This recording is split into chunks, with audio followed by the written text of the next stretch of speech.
Hi, I'm Scott the Tree Guy. Just doing a quick talk about how we do hedges. The first thing that we do before we even start a hedge is we try and find wasps. These are not your friend. They're quite painful, especially paper wasps, and they can hide very, very well in the tree foliage.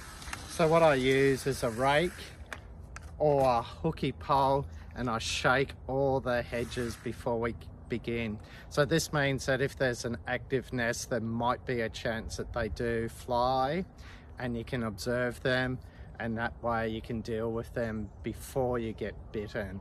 But there's still a chance you can still get bit, but having a longer pole means that you're further away from the wasp nest. All right, so we've done that. The next thing that I might do is cut any little shrubs or branches that might be too thick for the hedger. So either a pruning saw, this is a Pro Level GT A40.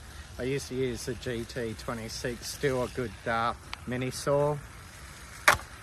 Then as you can see, we've already done the side hedges with the manual handheld hedger, and then we have the telescopic hedger, and this one lets us do the top of the hedges and even lets us extend for quite some height.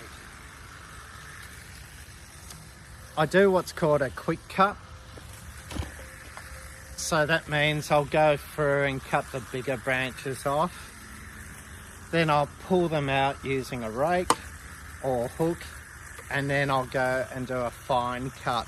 And because when I'm doing the fine cut, I'm cutting tiny little sections, they tend to drop down and fall through that hedge, so it gives a nice appearance. You might still need to rake some of the sections, but oftentimes if it's a little amount, it'll just work its way through that hedge.